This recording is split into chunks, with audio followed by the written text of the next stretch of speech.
Welcome to the Gals Guide podcast. Join us on an adventure to get to know famous and infamous women from around the world. Each of our presenters has a pick. Is she ancient history? Is she breaking news? Is she safe for work? Well, that's up to each presenter. All we know is that... Fasten your seatbelts. It's going to be a bumpy night. Done. Welcome back. I am Riwo, and I am joined by Katie and Bonnie and Lori sharing our Irish gal pick. So Bonnie already talked about Lillian Bland, and Katie talked about Bernadette Devlin, and Lori talked about Sinead O'Connor. But before we dive back in, I want to know something random about our gal pals. I want to know if you have a favorite Irish celebrity. And it could be like a comedian, an actor, an actress. It could be even a musician as well, or YouTuber. I know that my kids have a lot of famous, or a lot of Irish YouTubers that they absolutely love. So any and all of it. These two are Googling. Lori, do you have one? Yeah. I picked Bono. Oh, there you go. Yes. And Paul Hewson, I believe is his real name. Right, exactly. I know, such a boring, you know what I mean, birth name sort of thing. Bono, that'll work. Well, it actually, the story behind that is that it's short for Bono Vox, which is good voice, and he saw a hearing aid store in Dublin with that name. Oh, and nice. So, he's like, that'll do. He picked that. Fantastic. I had a lot. I remember when he did the Red Cause. I purchased a lot of products in the Red Cause to support and all that kind of good stuff. Mm-hmm. Yep. Bono. I like it.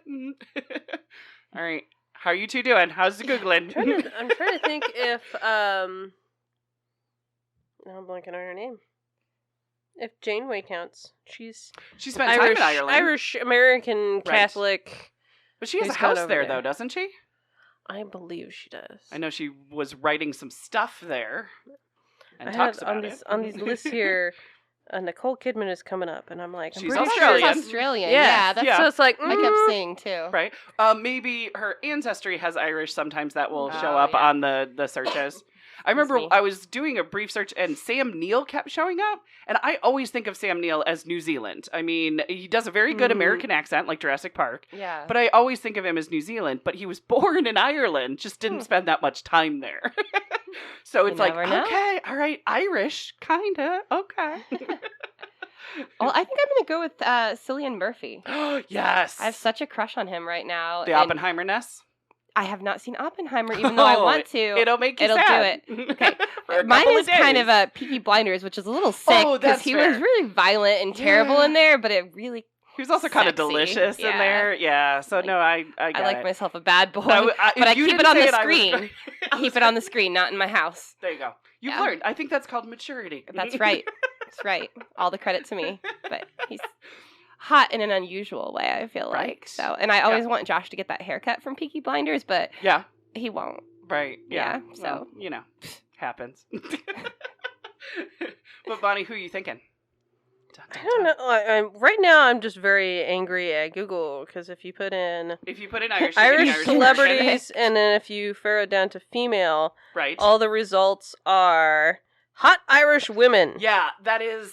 Very much a thing on the internet. This reminds me of when we were in the early days of trying to find books for the library for the wish list, and I was going kind of by like region or country. Yes. And I put in Asian women. Yeah. Sorry. And the results for that were like, how to pick up Asian women. Mm-hmm. I'm like, what is wrong with people? With the internet. Yeah, exactly. Yeah, no, this is very true. Gals Guide has an article about Wonder Woman that mentions the word armpits. Apparently that is a thing that people search. Yeah, and I'm like, okay, internet, you just showed your creepiness, and I don't like it. Okay, you love Taskmaster, right? I do. Have you got to Ashlyn's episodes yet? Ashlyn Bay? She was season 5 of Taskmaster. She had the very thick Irish accent. She's amazing and a comedian. What's her name? Ashlyn. Let me see. I wrote it down. Aislang. She's adorable. Long brown hair. I know the name. I remember looking it up while we were watching it. Yep. Also, Dara O'Brien was also on Taskmaster too. He's got a very round head and a thick neck to him. So yes, I did look over what Taskmasters were Irish.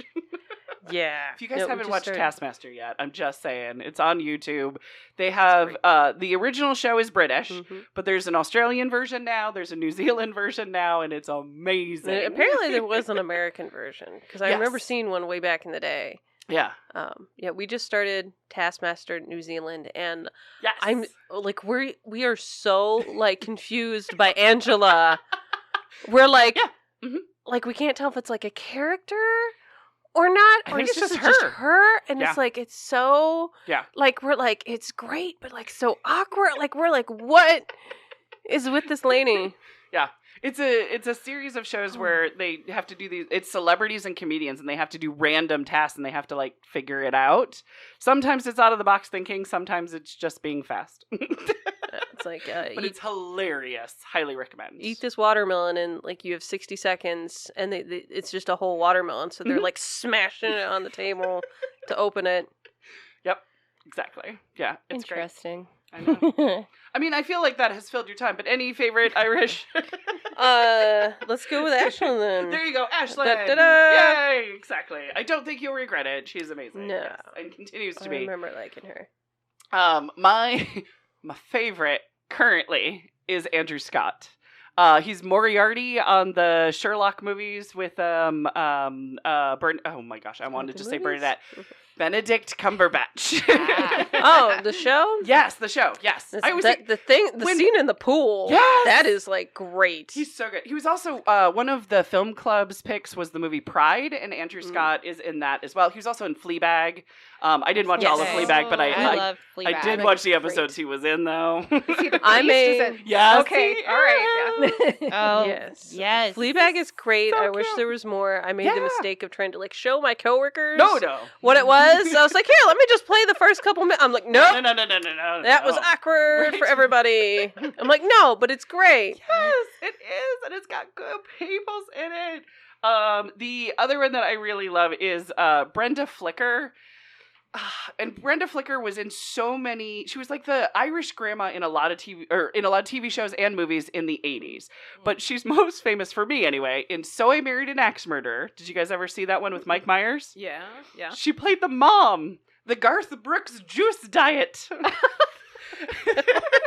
She's just this lovely curly haired, she's a little angel, and I just love her to pieces. So Brenda Flicker is one of. I used to always like scream at the TV when she came on and be like, "Oh, it's her!" Like I would get so excited for Brenda Flicker. So no idea why. Deep cuts for some people. Yeah. This play in. I know, right? Yeah. Exactly. Yeah. Don't have to explain. I also figure the spirit of my aunt would probably come down and haunt me if I didn't mention Pierce Brosnan. He's also Irish. Mm-hmm. Very much so. Important one. But he comes off so much in many of his roles as British. Right. But he's Irish. And he's done a couple of roles where he's actually, fully used his actual accente. But yeah, my aunt was obsessed with Pierce Brosnan. That was like her crush upon crush. Blame her. I watched a lot of Remington Steele with that woman. Yeah. Like I know he's James Bond, but always first goes to my head was this is drive-by fruiting. Yes, exactly. That's right. Mrs. Doubtfire, 100%. Exactly. All right. Do you want to hear who I have for you? Oh yes. Speaking of falling in love, I fell in love with this lady. All right, so I'm going pre-Christian times in Ireland with my gal. So she's also part historical, part myth, part legend. So separating really what is true from what is not. I won't be able to do that for you, but it's really quite fun. She's a complex woman, and I'm super excited. She is Queen Maeve. And it's spelled a variety of different ways. So Maeve or Medb is another way that it's spelled, but still pronounced Maeve. Looked it up a couple of times to make sure. I'm like, that's got a D in there? That's messing up my face. Her name is also connected to alcohol, mead. Maeve, kind of some of the same letters. So she's sometimes known as the meade-woman as well, because she's intoxicating. Oh. See what I did there? She also started a war over who had a prettier bull. A male cow who had a prettier one and starts an entire war. I will tell you about that. Also, it takes 30 men in a night to satisfy her sexually. Hey. She's a lot. I don't know if that says much about her or about the men. Thank you. I think that's the point. So, probably our listeners can't see the smile that is on my face of how exciting this woman is and what an inspiration she is so far. But I'll start with the legend. I'll start with the myth and legend because that is my favorite. That is my jam. So Queen Maeve, her adventures are told in the Ulster cycle. You were talking about Ulster. This is the Wayback Ulster. Oh my gosh. So the Wayback Ulster cycle is a series of stories about medieval Irish in the Ulad region, which is kind of the northeast part of Ireland. There are physical manuscripts that tell these stories that are dated back to the 12th century, but the language that is in it goes back to the 7th century. But then it might actually go back further than that because we didn't start writing stuff down for a while and there was the oral traditions and things like that. So anywhere actually at that BC to AD time is probably when we're talking about Queen Maeve was. Some have dated it anywhere between 27 BC to 14 AD is where we're talking. And the reason why is they will compare the people in the story to Roman people who we have definitive dates for. So that's why that possibility of these Ulster cycle stories can go to the way backs in history. So the stories are written in like Old Irish or Gaelic, but they've been translated, they've been updated into Middle Irish. But there's also this whole thing where the Christians came in at one point and they had these artificial attempts to retell Irish tales so that they would fit better into biblical stories. So I did use a lot of variations on my research. I was very mindful of when and where I was taking research from. But if I mix some of these different variations, I sincerely apologize because there was a lot of it. So Maeve is a warrior queen. This is the way she is described. A fair-haired wolf queen. And Wikipedia actually says this, and it's so good that I have to quote it and give credit to it. They said that Queen Maeve, the warrior queen, whose form was so beautiful that it robbed men of 2/3 of their valor just upon seeing her. That's why she needs 30. I'm just saying. Yeah. Because obviously they are weak in the knees. 2/3 of 30? That's probably a reasonable number. Right, exactly, right? For a good evening. Right. I'm trying to think how they measured that and how it's 2/3 and not just like, oh. Right. Like, is there annotation to that? Specific. Source? I will go back to Wikipedia and look it up. Yeah. Okay. I just went, that's a good line. I'm not paraphrasing that at all. I'm taking that as it stands. So the stories of her marriages and her power are told in two specific stories in the Ulster cycle. One of them is called the Battle of the Boyne, and the other one is called Maeve's Man Share. I mean, they're Please not... elaborate. Exactly. Okay, so Maeve's father was the High King of Ireland, and he married her to the King of Ulster. So that's how we get into the Ulster cycle. She was married to him because the King of Ulster did a favor for her father, which was kill another king. And when you kill somebody in exchange, apparently you get to marry your daughter. So it's a pretty big favor. Sure. Yeah. The guy was a piece of shit, though. Yeah. So it was horrible. She did have a son with him and then left. But unfortunately, it wasn't like, okay, I'm just going to go and to each his own and all that stuff. Because then her father decided to give her sister to the same piece of shit. Oh. But Maeve, for some odd reason, really didn't like this and murdered her sister while she was pregnant, and her baby, basically her nephew, was born through cesarean section posthumously. Yeah, not a good move. Totally bad idea. Why she went after the sister and not the piece of shit, I don't know. But, so Maeve's father got really mad at another regional king. This time it was Tinny MacKinry, and he was the king of Connacht. And he put Maeve in as ruler. He said, no, I don't like this guy. Take him out. I'm going to put Maeve in, and she's going to be ruler. But then Maeve and Tinny started feeling each other. They started sharing a bedroom, and they decided to start sharing a throne. So the two of them ruled Connacht together. they went to an assembly at Tara, and Tara is, it's this hill that it's not quite Stonehenge because it's got one giant pillar on it, but it's where all the high kings will come to gather. Let's just call it a convention, shall we? It's a con, basically. Stone con. It's a stone con. Yes, there we go. Or King Kong, if you will. Nice. See what I did there? But of course, her old husband, the piece of shit from Ulster, was also there because he's a king of one of the regions of Ireland. Just keep bumping into your exes everywhere. Well, there's going to be lots more of them. So he's at this assembly, and he's, for some odd reason, still mad at Maeve. Don't know why, right?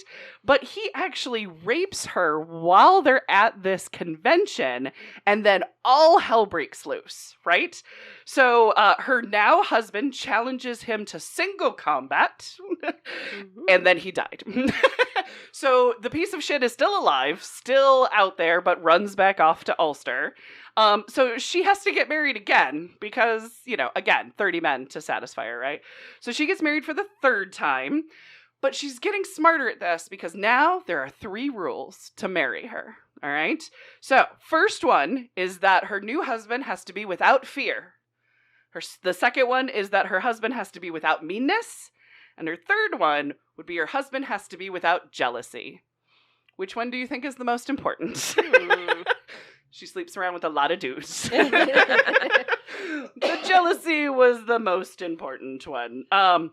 So while she's marrying the third guy, she starts really falling in love with her bodyguard. I don't know if he looks like Kevin Costner or what, but she starts having a little bit of a bodyguard kind of motion. His name is Ailey MacMata.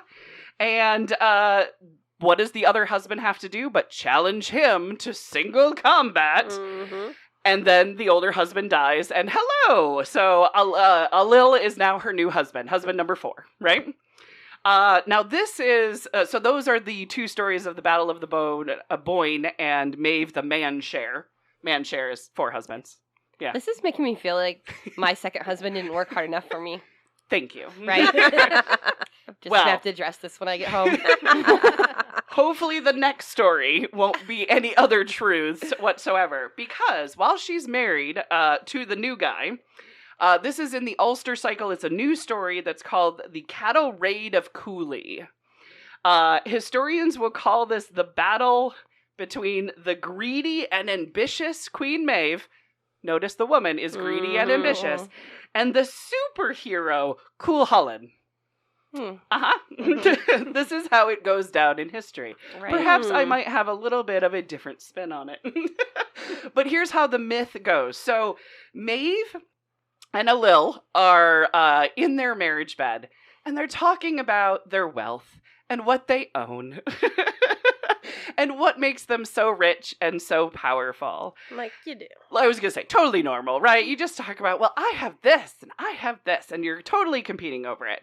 So, but then she realizes that her new husband is wealthier than her because he has a powerful, a white, stud bull. And that's what makes him richer than her.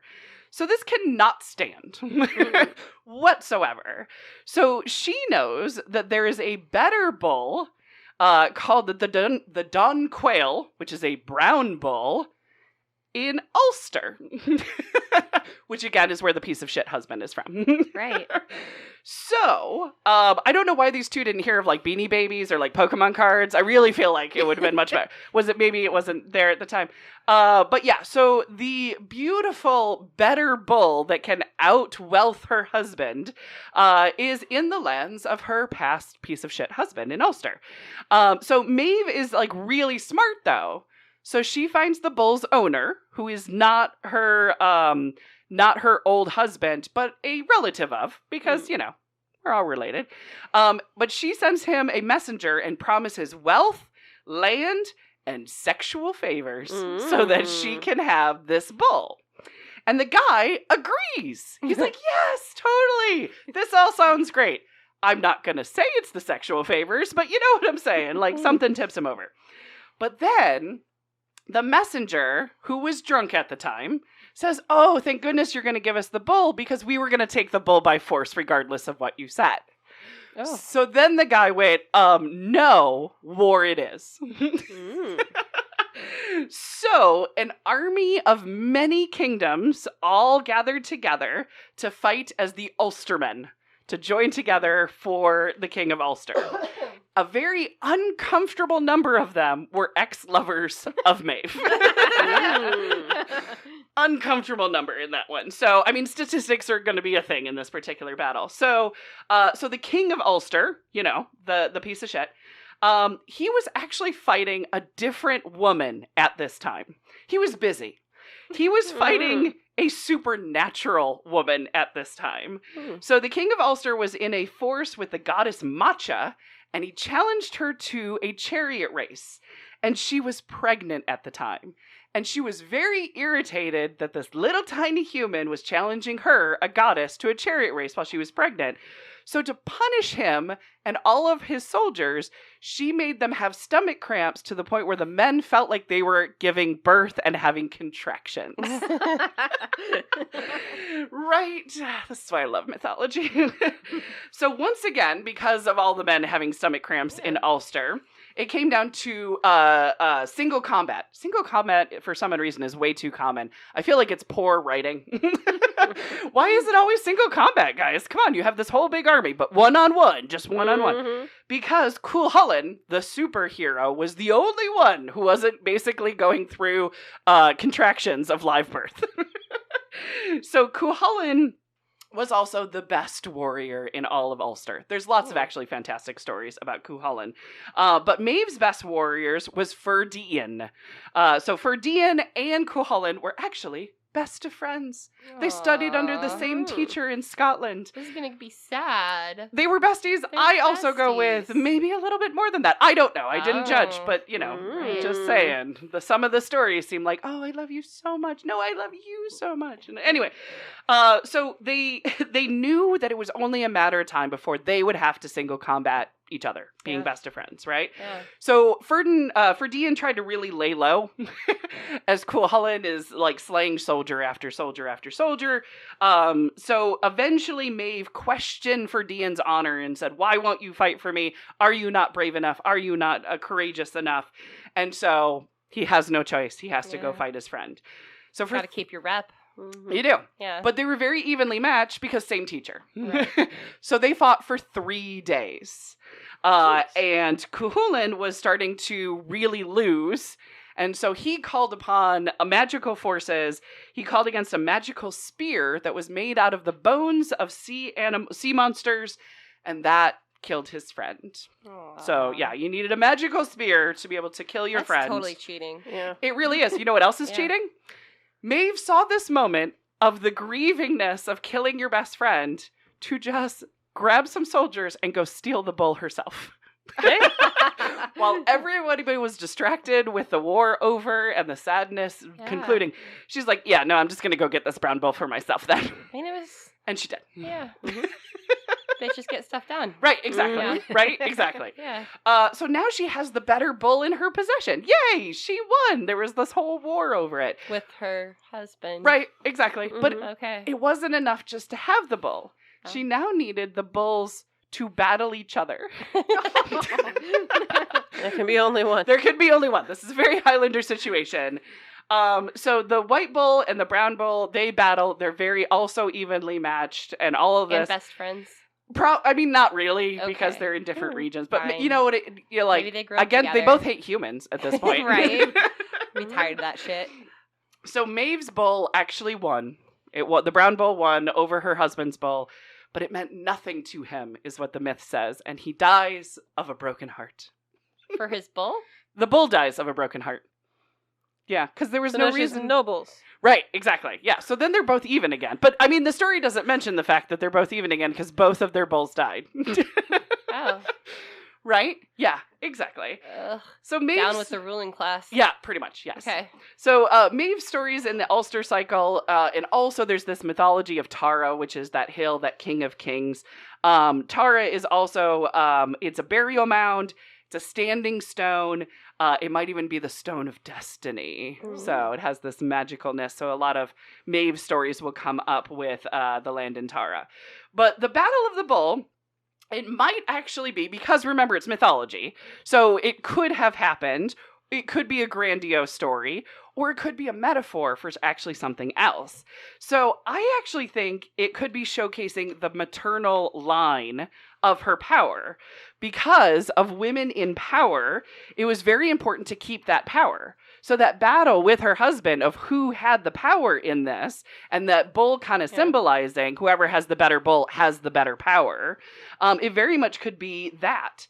But when it's retold that she was greedy and that she was ambitious, that could also be that change from the matriarchy to the patriarchy, as well as kind of that retelling, kind of getting lost in translation, if you will.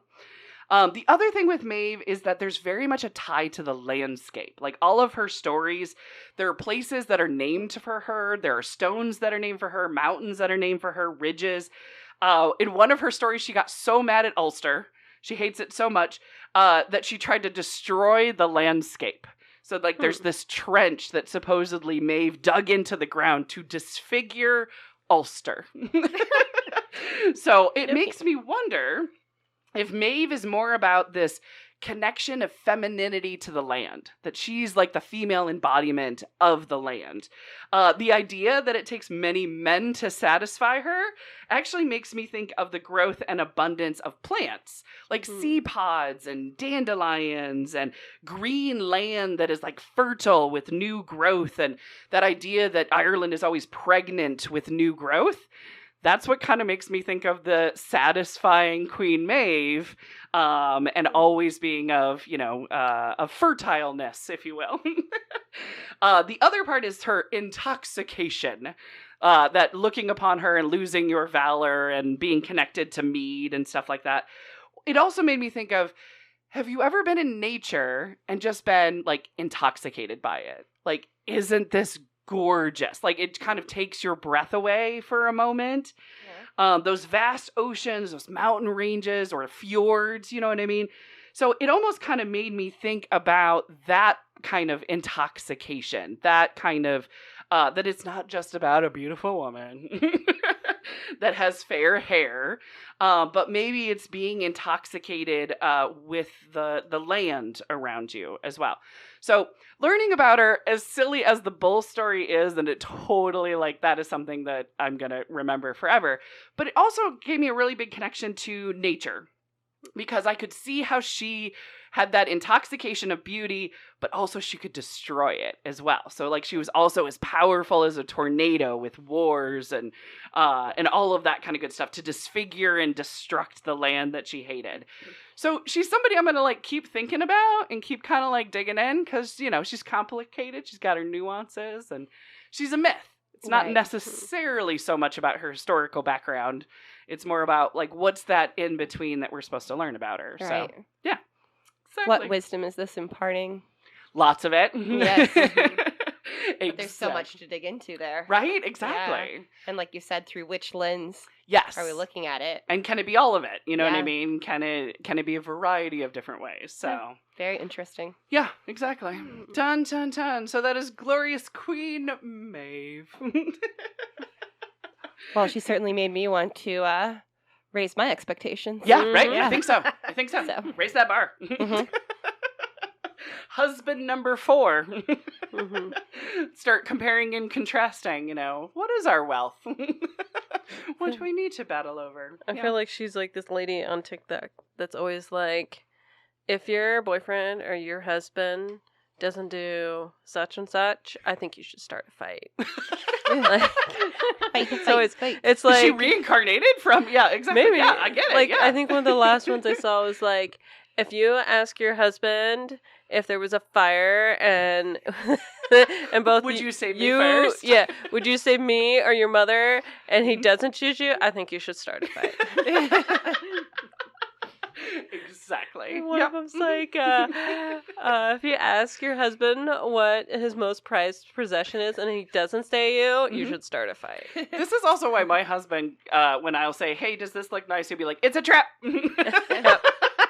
I'll be like, yeah, I know. I mean, answer the way that I need you to answer first, and then, like, legitimately tell me, am I looking ridiculous before I go outside? I understand. I'm completely trapping you in this situation. Do you want me to wrap it up for the month? Oh my gosh. I know, right? All right, well, that wraps it up for Irish Gals Month. Join us next week as we get those passports ready because we're going to visit the wonders of the Arabian Peninsula and visit the Middle East. Thanks for listening. Want to learn about more women of history? Gals Guide opened a unique women's history lending library. Come visit and explore our collection. Learn more at galsguide.org. Thanks for listening.